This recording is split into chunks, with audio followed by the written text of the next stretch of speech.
بسم اللہ الرحمن الرحیم۔ بخاری شریف کی حدیث نمبر 275۔ حضرت سیدنا ابو ہریرہ رضی اللہ تعالیٰ عنہ بیان کرتے ہیں کہ نماز قائم کی گئی اور لوگ کھڑے ہوئے، صفیں برابر کی گئیں، پس رسول اللہ صلی اللہ علیہ وسلم ہماری طرف نکل کر آئے۔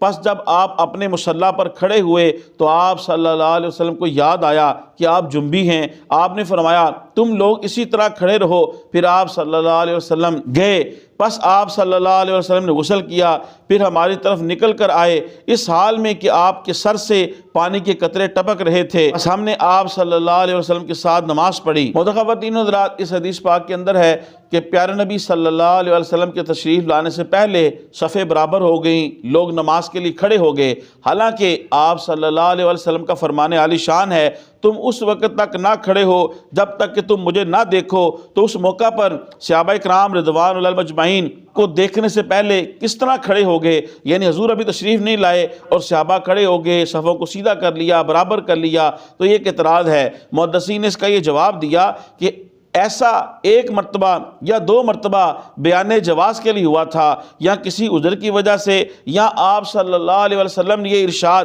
اس کے بعد فرمایا تھا۔ اور اس میں حکمت یہ ہے کہ آپ صلی اللہ علیہ وسلم چاہتے تھے کہ صحابہ کرام رضوان اللہ مجمعین آپ مشقت میں نہ پڑیں۔ اگر آپ صلی اللہ علیہ وسلم کے آنے سے پہلے وہ کھڑے ہو جاتے اور آپ صلی اللہ علیہ وسلم کو بعض اوقات آنے میں دیر ہو جاتی تو صحابہ کرام رضوان اللہ مجمعین کو کھڑے ہونے میں پریشانی اور مشقت ہوتی۔ تو اس پریشانی اور مشقت سے بچانے کے لیے بھی آقا کریم رحمت کونین صلی اللہ علیہ وسلم نے فرمایا کہ جب تک تم مجھے نہ دیکھو، یعنی جماعت کے لیے آتا ہوا، اس وقت تک کھڑے نہ ہو۔ آپ کے نزدیک جب اقامت کہنے والا مؤذن یا مکبر جب حی علی الفلاح پہ پہنچے تو اس وقت نمازیوں کو کھڑا ہونا چاہیے، یہاں تک کہ اگر کوئی مسجد میں آیا اور اقامت ہو رہی ہے تو وہ فوراً بیٹھ جائے، اور جب مکبر حی علی الفلاح پر پہنچے تو اس وقت کھڑے ہو۔ دوسرا اس حدیث پاک کے اندر آیا کہ پیارے نبی صلی اللہ علیہ وسلم جب مصلی امامت کے اوپر کھڑے ہوئے تو آپ کو یاد آیا کہ آپ جنبی ہیں، اور آپ واپس تشریف لے گئے اور غسل کر کے دوبارہ تشریف لائے۔ کیا جنبی بغیر تیمم کے مسجد سے گزر سکتا ہے؟ تو اس میں امام احمد بن حنبل یہ کہتے ہیں کہ جنبی مسجد میں بیٹھ سکتا ہے اور وضو کے لیے جا سکتا ہے، اور ان کی دلیل قرآن کی آیت ہے وَلَا جُنُبٌ إِلَّا عَابِرِي سَبِيلٍ، اور جنبی مسجد کے قریب نہ جائے مگر راستہ عبور کرنے کے لیے۔ امام اعظم ابو حنیفہ رحمۃ اللہ علیہ فرماتے ہیں کہ کوئی بھی جنبی یا بالخصوص مسافر ہو تو وہ مسجد میں پانی کے لیے جائے یا راستہ عبور کرنے کے لیے جائے تو وہ تیمم کیے بغیر نہ جائے۔ حضور صلی اللہ علیہ وسلم آپ جو بغیر تیمم کے واپس تشریف لے گئے، آپ صلی اللہ علیہ وسلم کی خصوصیات میں سے ہے۔ چنانچہ ترمذی کی روایت ہے، حضرت ابو سعید رضی اللہ تعالیٰ بیان کرتے ہیں کہ رسول اللہ صلی اللہ علیہ وسلم نے فرمایا اے علی، کسی کے لیے جائز نہیں کہ وہ اس مسجد میں جنبی ہو سوا میرے اور تمہارے، یعنی کسی کے لیے حالت جنابت میں مسجد سے گزرنا جائز نہیں ہے سوا میرے اور تمہارے۔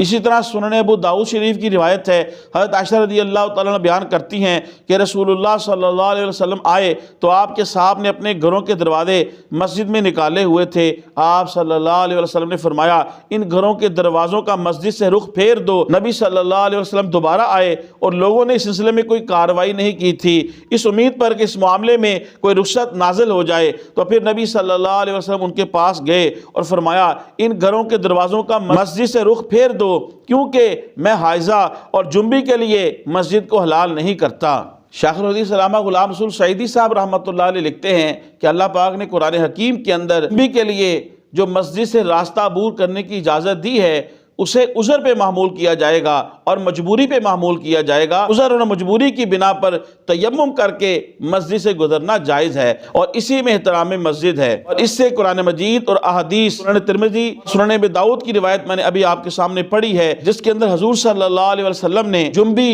اور ناپاک شخص جس کے اوپر غسل واجب ہے اس کو مسجد سے گزرنے سے منع فرمایا ہے۔ تو اس طرح قرآن مجید کی آیت اور احادیث کے اندر جو ہے وہ تطبیق اور مطابقت ہو جائے گی۔ خواتین و حضرات، تبلیغ دین کی نیت سے حدیث شریف کے اس درس کو زیادہ سے زیادہ لوگوں تک پہنچانے کے لیے میری اس ویڈیو کو شیئر کریں۔ اللہ پاک آپ کو جزائے خیر دے۔ السلام علیکم ورحمۃ اللہ وبرکاتہ۔